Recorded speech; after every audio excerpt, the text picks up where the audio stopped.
La question qui revient souvent, pourquoi le jeûne le mercredi et le vendredi? Alors tout est expliqué dans le petit livret que je vous recommande, aussi aux éditions des Béatitudes, qui s'appelle Délivrance et guérison par le jeûne. La Vierge nous recommande de vivre chaque jeudi comme le jeudi saint, c'est-à-dire de nous souvenir avec amour et reconnaissance du don du pain de la vie. Et à cause de ce don du pain de la vie que nous commémorons le jeudi, elle nous met au pain la veille, c'est-à-dire le mercredi, et elle nous garde au pain le lendemain, c'est-à-dire le vendredi. Voilà. Ces deux jours sont choisis en fonction de l'Eucharistie, pour entourer l'Eucharistie, le jour du pain de la vie, pour l'entourer d'une méditation sur le pain. Je vous signale que la Vierge aimait beaucoup le pain. Elle faisait son pain, elle faisait un pain excellent, on le sait par certains mystiques, parce qu'elle est venue, par exemple, chaque Catherine de Sienne, elle est venue, elle a fait le pain elle-même, et c'était un pain, évidemment, tombé en extase. Donc, alors, il ne s'agit pas de prendre du mauvais pain, du pain dur, et de se rendre malade, mais vous verrez dans ce petit livret, donc guérison et délivrance par le jeûne, toutes les explications dont vous avez besoin, et on va même un jour le faire grossir encore. Je vous recommande le pain d'épeautre, la farine d'épeautre. Prenez une petite machine pour faire votre pain vous-même, ça évitera beaucoup d'ingrédients qui sont un peu chimiques, et vous prenez de la farine d'épeautre ou de la farine moitié épeautre, moitié farine blanche, et vous faites votre pain vous-même, et vous allez voir que ça va. Et puis surtout, priez avant pour faire une décision ferme de jeûner au pain et à l'eau. Comment faire pour pardonner quand c'est très difficile avec la personne qui vous fait toujours et encore du mal et qui vous insulte? Bien, réjouissez-vous, parce que si elle vous fait quotidiennement du mal, ça vous donne quotidiennement l'occasion de pardonner, et ça, vous accumulez une gloire extraordinaire pour votre âme et votre éternité. Si vous le faites une fois, c'est bien, et si vous avez l'occasion de le faire tous les jours, c'est mieux. Et n'oubliez pas que Dieu vous a pardonné. Il nous a pardonné à chacun de l'avoir torturé sur la croix. Ça, Jésus nous l'a pardonné. Marie nous a pardonné d'avoir torturé son fils. Et elle n'en a jamais voulu. Vous voyez votre fils mourir sur une croix, et vous savez que ce sont nos péchés à nous qui l'ont tué. Et Marie a pardonné ça. Si Marie a pardonné ça, si Jésus nous a pardonné, nous pouvons aussi pardonner. Et Jésus va mettre son propre pardon dans votre cœur.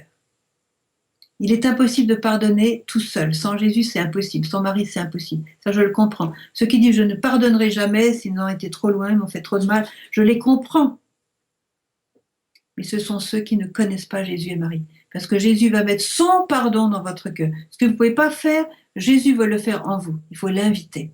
Vous verrez dans un des chapitres, le chapitre sur Lucia, elle ne pouvait pas pardonner à sa belle-fille. Et qu'est-ce qu'elle a fait? Pendant des jours et des mois, elle a demandé à Jésus, elle a prononcé les mots du pardon en disant « Jésus, je pardonne à cette femme, cette belle-fille ». Et à la fin, elle l'a vraiment elle-même aussi pardonné, elle a adhéré au pardon de Jésus. D'où vient le délire mystique? Mais ça, le délire mystique, il y a beaucoup de sources du délire mystique. C'est une maladie qui peut être mentale, et ça peut être... je ne peux pas répondre à cette question, il faudrait être psychiatre en même temps qu'exorciste, et je ne sais pas quoi. Est-ce que les 10 secrets sont proches de se réaliser? Eh bien, il faut demander à la Sainte Vierge, parce que les voyants ne peuvent pas le révéler. Donc, voilà, on attend avec confiance. Il ne faut pas trop poser de questions sur les secrets, parce que vous n'aurez pas la réponse. La dernière fois, la Vierge nous a dit « ne posez pas toutes ces questions, quand vous ne pouvez pas voir les réponses maintenant, le Père Céleste vous donnera les réponses quand vous serez au ciel ». Alors, voilà. Un peu comme la Vierge dit « ne posez pas toutes ces questions dont on n'a pas les réponses ». Alors, voilà.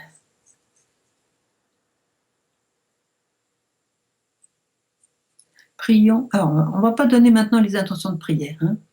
On va... Comment me débarrasser de mon agoraphobie? Il y a des méthodes, il faut aller voir avec ça c'est encore des médecins. Il faut essayer de poser des questions qui touchent un petit peu le message d'aujourd'hui et qui touchent ce que dit la Sainte Vierge. Je n'ai pas réponse à tout, je ne suis pas un dictionnaire ou une encyclopédie.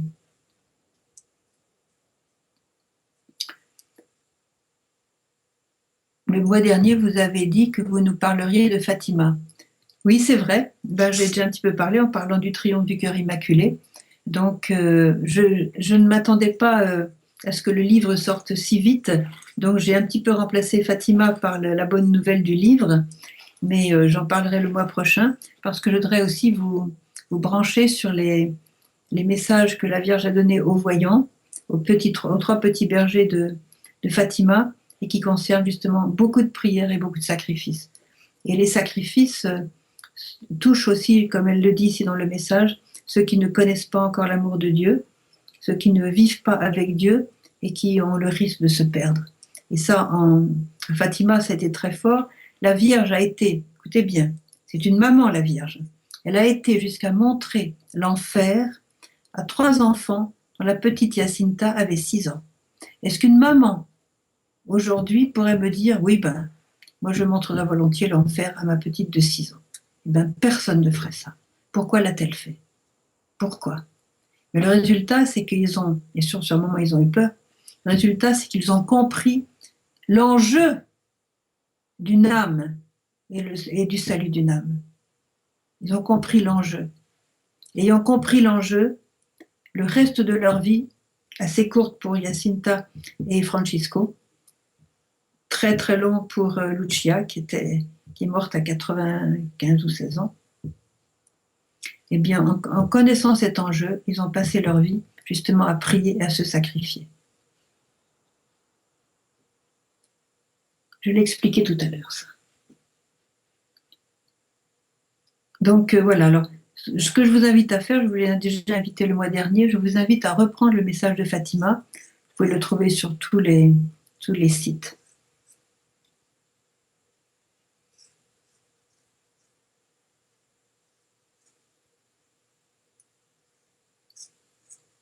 Quelle est la différence entre le chapelet et le chapelet de la Divine Miséricorde?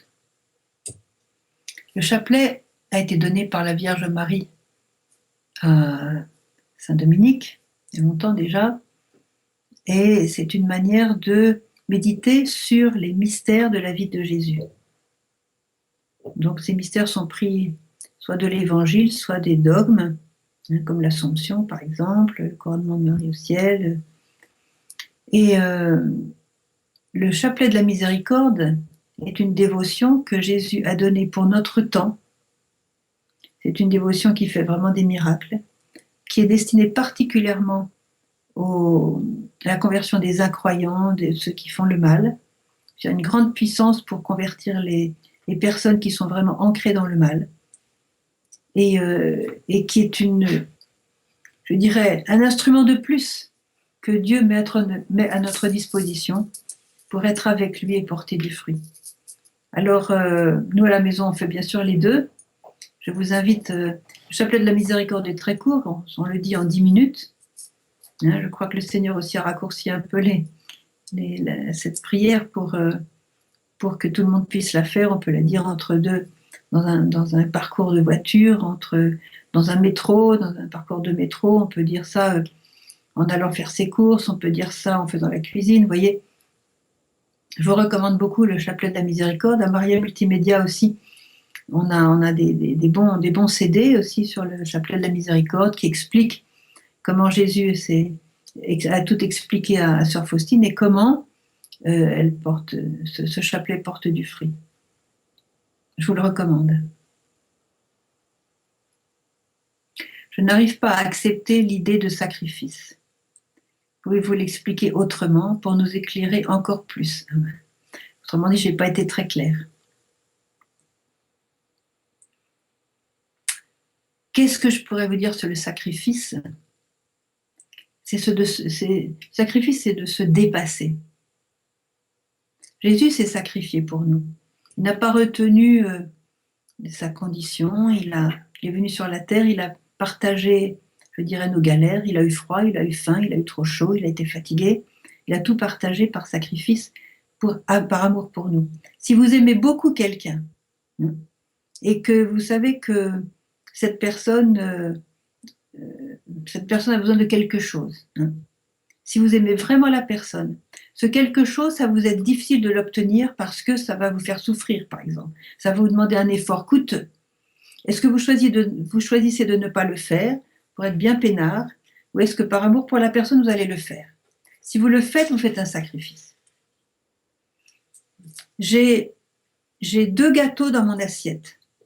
J'aimerais bien manger les 2 gâteaux parce que je suis gourmand et que ce sont mes gâteaux préférés. Il y a mon frère qui arrive et je sais aussi que lui aime ce gâteau. Est-ce que je vais manger mes 2 gâteaux en ignorant le désir de mon frère, ou est-ce que je vais en donner un? Peut-être même que je vais donner les 2. Et bien, si vous donnez un, vous vous sacrifiez, et si vous donnez les 2, vous sacrifiez encore plus, parce que vous vous privez de quelque chose par amour. C'est pas que vous allez vous écorcher la peau, etc. Vous voyez, c'est l'amour qui est au centre du sacrifice. Alors, si vous voulez apprendre à vous sacrifier, demandez le don de l'amour. Et quand vous aurez le don de l'amour, le sacrifice vous sera une joie.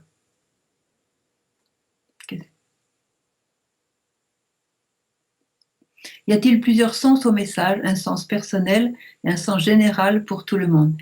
Alors, il y a un sens personnel. Combien de fois on a dit, au lieu de dire chers enfants, vous dites chère Véronique, par exemple, chère Laurence, chère Gabi, chère Chrissy, cher Marco, cher Emmanuel, cher Benoît, voilà. Hein, et vous prenez la lettre d'amour qui vous est adressée personnellement par la Sainte Vierge. Et puis, bien sûr, elle s'adresse à tout le monde. Et n'oubliez pas que Dieu ne sait compter que jusqu'à 1. Il ne fait pas de prix de gros. Hein, et quand il dit chers enfants, il voit chacun. Il ne voit pas la foule. Et Marie non plus, elle ne voit pas la foule, elle voit chacun. Et alors j'ai la preuve de ça. C'est qu'un jour, comment elle s'appelle, comment elle s'appelle, enfin voilà, une sœur d'une voyante, ici, Rouchka, voilà. Rouchka, qui est la sœur de Maria, avait été impressionnée par le nombre de personnes qui étaient venues au moment de l'apparition. Et elle a dit à sa sœur, demande à la Sainte Vierge de compter, de nous dire combien on est aujourd'hui, parce que c'est la première fois qu'il y avait autant de monde. Il y avait des gens qui venaient pour la première fois de l'Italie, de l'Autriche, de la Slovénie, etc. Et Rouchka était très impressionnée que son village soit comme ça. Ça ne sait rien du tout par rapport à ce qu'il y a maintenant. Et alors, il demande à la Sainte Vierge combien il y a de personnes. Et automatiquement, la Vierge a répondu, alors je ne saurais pas vous dire le chiffre, 3580. Hein, voilà, tout de suite. Elle savait qui manquait, qui avait été invité et qui n'était pas venu. Elle savait qui était venu, elle savait le nombre exact. Vous voyez, c'est ça le bon Dieu. Il n'y a pas de prix de gros, c'est chacun unique. Et Jésus serait mort sur la croix seulement pour toi. Si tu avais été seul sur la terre, il serait déjà entièrement, il t'aime tellement qu'il serait mort pour toi de la même façon. Il n'aurait pas hésité à faire ce sacrifice pour le salut de ton âme. Et ce sacrifice était nécessaire pour nous sauver. Alors faire un sacrifice, c'est aussi s'unir au sacrifice de Jésus. C'est donner à Jésus quelque chose qui nous coûte pour l'unir à son propre sacrifice et porter un fruit de salut. Si je sais que le sacrifice que je fais, je vais le donner à Jésus, et que telle personne qui est incroyante aujourd'hui va devenir croyante, c'est la joie. Et ça rend facile le sacrifice. On dit toujours qu'en amour, il n'y a pas de sacrifice. Si on n'aime pas, alors là, c'est sanglant. Voilà. Mais il faut aimer. Pour ça, je dis ceux qui veulent faire des sacrifices, demandez d'abord le don de l'amour. Vivez ce don de l'amour et le sacrifice vous sera une joie. Et on a des exemples magnifiques ici, comme Vitska par exemple, ou Maria, qui sont des personnes extraordinaires et qui vivent dans le sacrifice et dans le fruit du sacrifice. C'est vraiment la joie et la paix. Une grande joie qui comble le cœur. Alors, comment faire découvrir la parole de Dieu aux enfants? Alors, vous allez lire l'évangile aux enfants et vous allez l'animer. Hein, vous allez, par exemple, vous allez leur poser des questions. Voilà, on a raconté l'histoire du bon samaritain. Alors, qui est-ce qui s'est approché du bon samaritain? Qu'est-ce qui s'est approché de celui qui était dans le fossé à perdre son sang? Et qu'est-ce qu'il a fait? Et puis, qui ne s'est pas approché? Voilà, vous allez poser des questions. Faire un petit jeu comme ça avec bien sûr des récompenses, bien sûr donner toujours des récompenses aux enfants pour les motiver. Et puis, vous allez pointer des choses qui sont à leur niveau dans l'évangile et ils vont vraiment accrocher. Et puis, je vous recommande aussi de donner aux enfants des CD, des DVD, des médias en général, avec la vie des saints. Les enfants sont passionnés par la vie des saints et ça donne leur exemple de choisir aussi pour eux la sainteté. Alors, plutôt que de leur donner des choses illusoires, avec tout ce que produit le New Age, ou des choses qui sont impures, violentes, qui vont ou bassement, voilà, bêtes, hein, bêtes, donnez des choses qui vont les élever, qui vont élever leur âme. Hein. Et comme ça, vous allez les trouver beaucoup plus joyeux et beaucoup plus bien nourris dans leur âme. Voilà.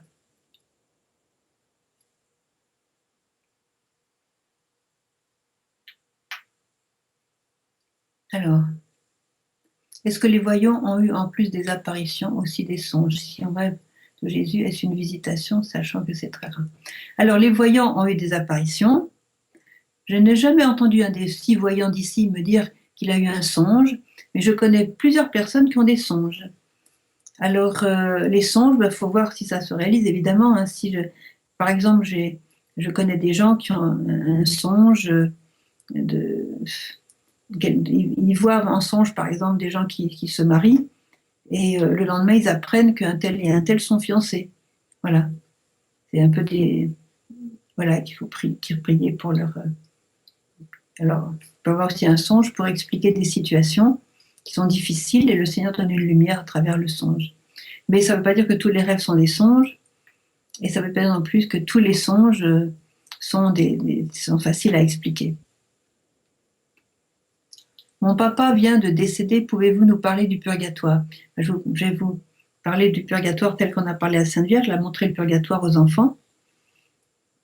Et là, ils ont vu des gens qui souffraient, enfin aux enfants, à Vitka et à Yakov.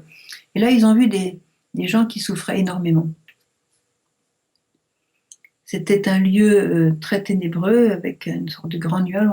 Ils ne voyaient pas les personnes qui étaient au purgatoire, mais ils entendaient leurs cris de douleur, leurs gémissements. Et la Vierge dit, regardez, chers enfants, combien ces gens souffrent, ils attendent vos prières pour pouvoir aller au ciel. Et la Vierge a dit, priez chaque jour pour les âmes du purgatoire. Dans le purgatoire vont ceux qui n'ont pas été assez purifiés sur la terre pour se permettre d'entrer au ciel de plein pied. Parce qu'aucune souillure n'entre au ciel. Aucune souillure, aucun péché n'entre au ciel. Mais n'oubliez pas que Dieu, avec sa miséricorde, fait que l'amour, la charité couvre une multitude de péchés. C'est-à-dire qu'on ne sera jamais parfait. On ne sera jamais parfait. En ce sens qu'on ne sera jamais pur comme du cristal, on ne sera jamais, voilà, immaculée conception comme la Vierge. Ça ne va pas exister. Mais on est des pécheurs pardonnés, lavés par le sang de Jésus. Alors moi, parce que je vois dire la personne là, comment éviter le purgatoire. Je vous recommande plusieurs choses pour éviter le purgatoire. Une confession régulière et très sincère, avec vraiment le repentir de vos péchés et le désir de ne plus les pratiquer.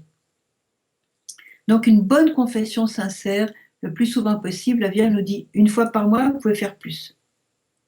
Ensuite, une pratique des autres sacrements, en particulier le sacrement de l'Eucharistie, si possible tous les jours. La Vierge rêve qu'on aille à la messe tous les jours.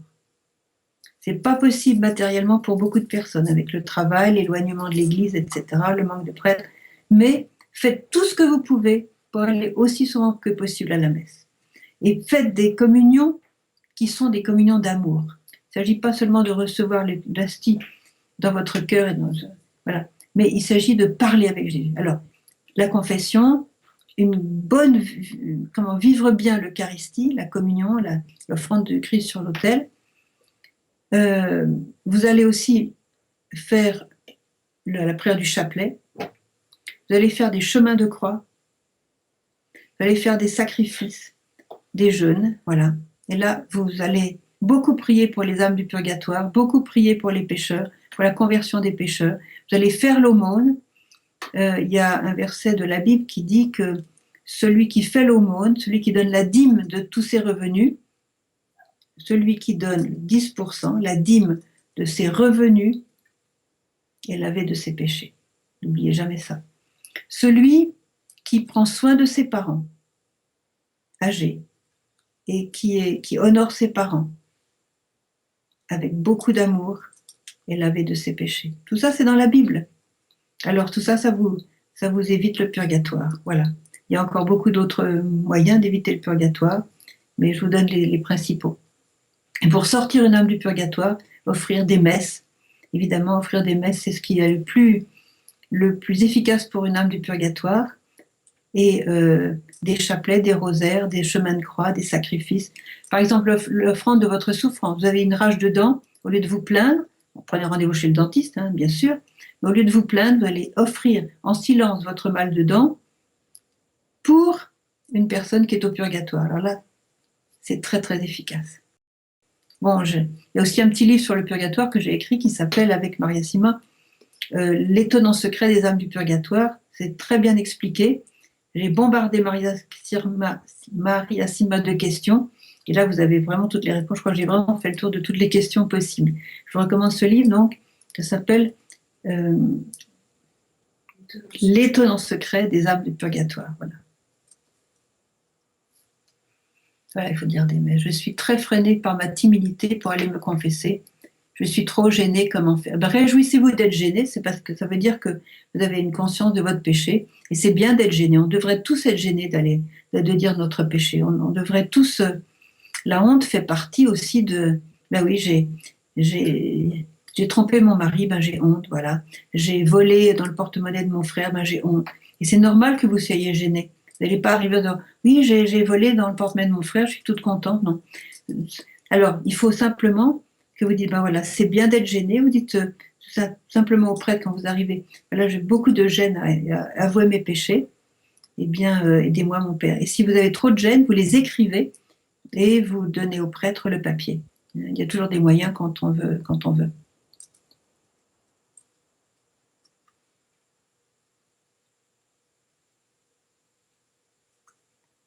Oui, les oraisons de Sainte Brigitte sont efficaces aussi pour les âmes du purgatoire. J'essaie tellement de bien suivre Jésus que sans vouloir m'enorgueillir, j'ai du mal à voir mes péchés. Alors priez bien l'Esprit Saint. Tous les saints se sont considérés eux-mêmes comme les plus grands pécheurs.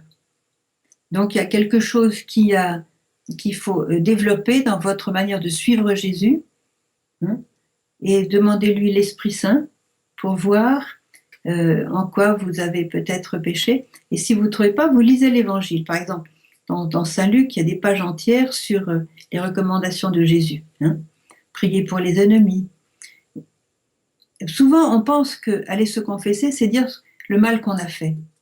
C'est bien de dire le mal qu'on a fait, mais c'est encore mieux de dire le bien qu'on n'a pas fait. Est-ce que vous avez fait tout le bien qui vous a été donné de faire? Ah. Et là, les péchés d'omission sont plus graves que les péchés. Oui, parce que souvent, on ne les voit pas passer, justement. Alors, je vous recommande de voir, lisez l'Évangile et posez-vous la question. Lisez le chapitre 6, le chapitre 9 de Saint Luc, par exemple. Il y a une grande liste de celui qui veut, voilà, pour vivre la miséricorde, pour vivre l'amour du prochain. Le Seigneur fait une grande liste. Mais si vous arrivez à dire, oui, j'ai fait tout ça, eh bien, chapeau. Mais à mon avis, vous n'aurez pas fini de lire le paragraphe que déjà vous aurez gratté pas mal de péchés d'omission sur votre petit papier. Moi, je vous le dis. Hein. Alors voilà, donne à quiconque te demande. Vous l'avez fait? Priez pour vos ennemis. Bénissez ceux qui vous persécutent. Vous l'avez fait? Hein. Que pensez-vous du tatouage? Ai-je le droit de me faire tatouer? Un chapelet autour du poignet. Alors, là aussi, hein, il faut savoir que dans la Bible, il est question que tu ne feras pas de tatouage sur ton corps. C'est le Seigneur qui a parlé. Dans le livre du Lévitique, je ne sais pas si c'est pas le chapitre 9, en tout cas dans le livre du Lévitique, vous verrez, il est dit clairement, tu ne feras pas de tatouage sur ton corps et tu ne feras pas d'incision sur ton corps. C'est tellement fort chez les Juifs que dans certaines synagogues, ceux qui ont des tatouages ne sont pas acceptés dans la synagogue. Parce que c'est un manque de respect pour le corps. Alors, tatouer un chapelet, c'est tatouer. Vous n'avez pas besoin d'avoir un chapelet. D'abord, si vous ne sentirez pas les graines, ça ça aidera peut-être pas beaucoup à prier. Et puis, il y a beaucoup de gens qui se font des tatouages, qui le regrettent 2, 3 ans plus tard, et puis c'est trop tard. Ils sont abonnés. J'ai vu des gens, étaient noirs, noirs, noirs de tatouages. Et je me dis, mais comment un jour on se réveille, mais qu'est-ce que c'est que ce truc-là? En plus, bon, mon frère est dermatologue, il m'a dit qu'il y a beaucoup d'infections qui viennent par des poudres qui sont mal purifiées. Et on peut dire aussi, hein, et ça c'est malheureusement, ça se répand de plus en plus, que celui qui va vous tatouer et vous proposer un petit papillon sur le cou ou une petite libellule sur la main, c'est très gentil, ça paraît anodin, mais ce que vous ne savez pas, c'est que les satanistes, dans leur culte satanique, surtout dans la nuit du samedi au dimanche, maudissent aussi bien des nourritures que des médicaments, que des habits, que des chaussures, enfin, toutes sortes de choses, des bijoux, etc. Surtout les porte-bonheur, évidemment, les porte-malheur qu'il faudra appeler. Et alors, ils maudissent aussi des poudres pour faire des tatouages. Résultat, vous allez faire un petit papillon dans votre cou et comme par hasard, vous allez avoir des maux de tête, vous allez avoir des conséquences comme ça, parce que sans vous en rendre compte, et je ne dis pas en accusant quelqu'un qui vous l'aura fait, peut-être aussi inconscient, hein, vous allez avoir les conséquences d'une chose que vous avez attribuée à votre corps, mise dans votre corps et qui a été maudite par Satan. Et à ce moment-là, si vous avez ça, hein, moi je recommande à tous ceux qui ont des tatouages d'aller dans leur prochaine confession, de demander au Seigneur de bénir mais au Seigneur à travers le prêtre, de bénir leur corps, et en particulier de bénir à cause des tatouages et de les délivrer si jamais quelque chose de nocif vous a été communiqué à travers le tatouage. C'est quoi prier en langue? Alors vous avez un grand chapitre de Saint Paul dans l'Épître aux Corinthiens qui vous expliquera très très bien le parler en langue. C'est un don du Saint-Esprit, hein, qui est très très bien à pratiquer. J'essaye dans ma maison d'exhorter un peu mes sœurs à parler en langue, à prier en langue, à chanter en langue. Pourquoi? Parce que le chant en langue, c'est comme si vous prêtez votre bouche à l'Esprit Saint qui va louer Dieu par votre bouche. Donc c'est une louange parfaite. Plusieurs fois, il y a eu des traductions, parce que quelquefois c'était des langues intelligibles par des personnes qui étaient présentes, hein. Je connais un cas comme ça un jour, quelqu'un qui a parlé un dialecte polonais, ben, il y avait quelqu'un de ce village-là qui était présent et qui a traduit de manière tout à fait inattendue. La plupart du temps, ce sont des langues sémitiques, hein, que nous ne connaissons pas et que nous sommes incapables de parler couramment. Et c'est ainsi que l'Esprit Saint loue le Seigneur, rend grâce au Seigneur à travers notre bouche. Et le fruit du son en langue et de parler en langue est très très beau parce que ça nous édifie nous-mêmes. C'est-à-dire que celui qui parle en langue s'édifie lui-même. Celui qui prophétise édifie l'assemblée. Donc quand vous êtes en assemblée, vous n'édifiez personne parce qu'on ne comprend pas, sauf s'il y a quelqu'un qui a l'interprétation. Mais comme dit Saint Paul, je souhaite que tous vous parliez en langue. Alors lisez l'épître de Saint Paul aux Corinthiens. Voilà. Est-ce que le parler en langue est un charisme? Tout le monde peut le faire, bien sûr. C'est un charisme qui doit être donné à tout le monde si on le demande et si on l'exerce. C'est pas comme la prophétie, le don de guérison. Tout le monde n'est pas prophète, tout le monde n'est pas guérisseur, tout le monde n'est pas... Mais tout le monde peut parler en langue. Il faut vraiment... Alors, peut-on choisir sa paroisse? Dans ma paroisse, il y a peu de personnes, je suis mieux dans une paroisse. Bien sûr qu'on peut choisir sa paroisse. Bien sûr qu'on peut choisir sa paroisse. Il est bon de prendre la sienne et de supporter un petit peu les défauts de la sienne, mais on peut très bien choisir sa paroisse. Il n'y a pas de péché à choisir une paroisse. L'important, c'est de ne pas critiquer l'autre paroisse. Si vous changez de paroisse pour critiquer la première paroisse qui devrait être la vôtre parce que c'est dans votre secteur, là vous faites un péché. Et un péché qui peut être grave parce que vous pouvez décourager des gens d'aller à la messe. C'est quoi le parler en langue? Moi, je viens de l'expliquer. Alors lisez l'épître de Saint Paul aux Corinthiens et vous verrez. Alors quand on parle en langue, on ne comprend pas ce qu'on dit. C'est sûr qu'on ne comprend pas ce qu'on dit parce que c'est un langage qui vient de l'Esprit Saint et qui, encore une fois, l'Esprit Saint se sert de notre bouche. On ne peut pas penser en langue, par exemple. C'est impossible de penser en langue, mais on peut parler en langue parce que c'est la bouche, le parler que l'Esprit l'Esprit Saint se saisit de notre parler ou de notre chant pour élever vers Dieu une prière. Et c'est très bien contre Satan, parce que quelqu'un qui parle en langue, qui chante en langue, Satan s'en approche pas, puisque l'Esprit Saint est à l'œuvre. Donc c'est un très très bon, je dirais un très bon moyen d'éloigner l'ennemi ou de s'en débarrasser. Et c'est pour ça que nous, on essaye de tous les jours de parler en langue dans la maison pour, et ben voilà, pour en avoir les fruits. On ne comprend pas, mais le Seigneur comprend. Voilà. Chanter et prier en langue. Ben, c'est comme quand vous dites à quelqu'un je t'aime et que vous dites ah je t'aime, etc. Vous voyez, on peut le dire sous différentes façons. C'est quoi l'oraison? L'oraison, c'est quand vous vous recueillez pour prier Dieu. Prenez un temps d'oraison, c'est-à-dire vous êtes dans le recueillement, dans le calme, dans le silence, et vous vous adressez à Dieu, vous prenez ce temps de dialogue, de conversation avec Dieu. Voilà. Est-il nécessaire d'avoir un père spirituel prêtre? Oui, aujourd'hui c'est nécessaire. Surtout, les gens aujourd'hui ne connaissent pas la Bible, ne connaissent pas l'Évangile, donc ils n'ont pas le discernement entre quelquefois un choix à faire, pourquoi le faire, pourquoi ne pas le faire. Alors, il est bon d'avoir un prêtre pour nous suivre, à condition que ce prêtre soit vraiment un prêtre qui a la foi catholique. C'est terrible ce que je dis, mais c'est comme ça. Il faut vraiment choisir un bon prêtre qui est, je dirais, avec la foi catholique, qui a intégré le magistère de l'Église dans son cœur, qui prêche selon le magistère de l'Église. Et il y a des prêtres qui font ça, il y a des prêtres qui ne font pas ça. Donc, priez à la Sainte Vierge de vous donner le bon prêtre. Et comme les prêtres sont débordés parce qu'il n'y en a pas assez pour tout le travail qu'il y a, supportez de ne pas avoir peut-être de prêtre, mais prenez un accompagnateur qui soit un homme ou une femme de prière, d'expérience, et qui pourra vous accompagner spirituellement. Beaucoup de prêtres n'ont plus le temps de faire ça. Et quand vous allez à la confession et que vous sentez que ce prêtre est vraiment inspiré par Dieu, eh bien, vous pouvez lui demander un conseil, hein, c'est sûr. Et puis, n'oubliez pas que l'enfant Jésus est le meilleur des leaders. Voilà.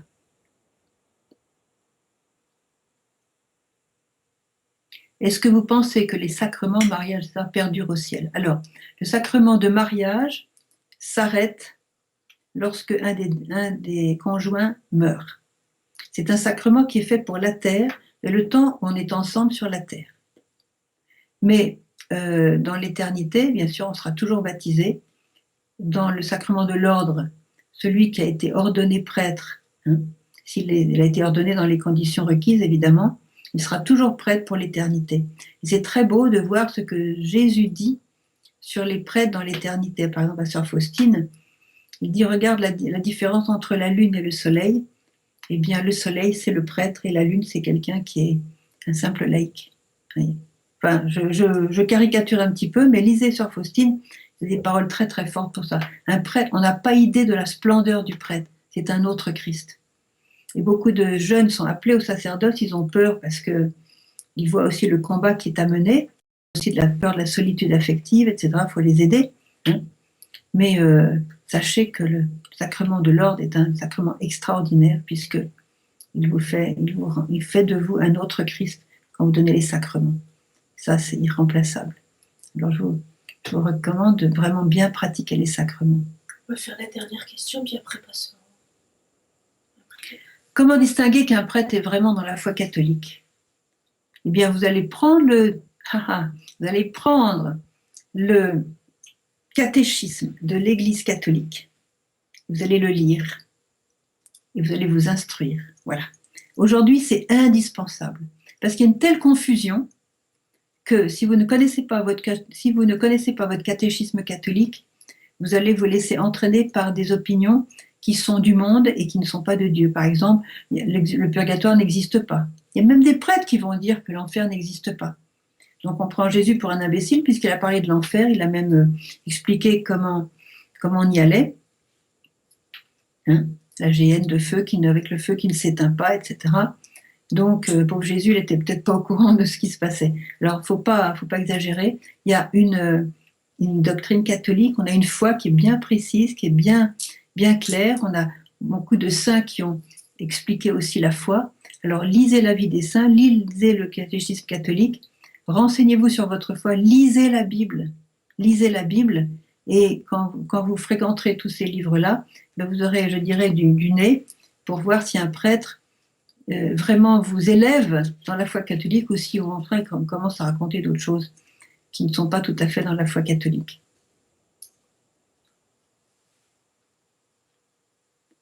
Le modernisme dans l'Église est-il néfaste pour l'Église? Le modernisme est néfaste pour tout le monde parce qu'il empêche la relation verticale avec Dieu. Il nie l'âme en quelque sorte. Donc pas seulement dans l'Église, il est néfaste pour tout le monde.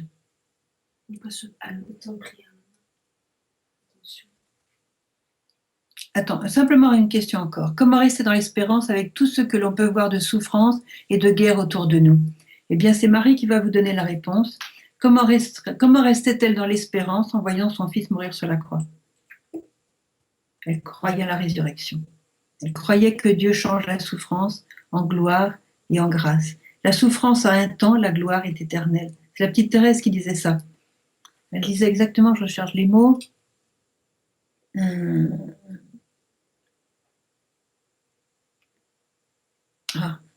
Ça veut dire ça. Souffrir passe, avoir souffert demeure. Oui. Souffrir passe, c'est un temps limité. Avoir souffert et avoir offert, évidemment, c'était dans sa pensée, demeure, c'est-à-dire que là, c'est la résurrection et la vie éternelle. Donc sachez toujours que la souffrance n'est pas la catastrophe. La catastrophe unique qui existe au monde, c'est de perdre son âme dans l'éternité. C'est ça la catastrophe. Et je voudrais insister là-dessus parce qu'on est trop à se plaindre des souffrances. On ne voit pas que derrière la souffrance, il y a la croix de Jésus qui nous a sauvés. Vous voyez? Donc c'est important, le mystère de la co-rédemption. Quelqu'un qui souffre, il faut l'aider à porter sa croix, il faut faire tout pour le soulager, il faut offrir sa souffrance. Et cette souffrance va faire que peut-être des centaines de personnes, au lieu d'aller en enfer, vont aller au ciel. C'est ça qu'il faut voir. La vraie catastrophe, c'est d'être damné. C'est pas de souffrir. Et ça, j'insiste là-dessus parce que notre monde moderne, qui ne connaît pas Dieu, met la souffrance comme la chose la pire. Et la damnation, on n'y pense même pas. Elle existe pourtant. L'enfer existe, il ne faudrait pas y aller. Et la souffrance nous aide à nous configurer au Christ quand le Seigneur le permet, une maladie, une souffrance, un échec, etc.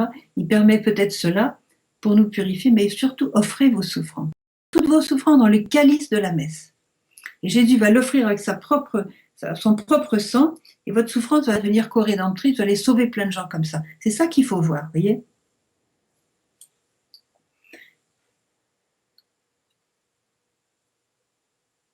Le modernisme permet de vous écouter ce soir. Non, c'est pas le modernisme, c'est la science. C'est pas le modernisme au sens où on l'entend évidemment. Alors bon, on va passer maintenant aux questions. Oh là là, encore pas beaucoup de Beaucoup de questions. Oui, oui.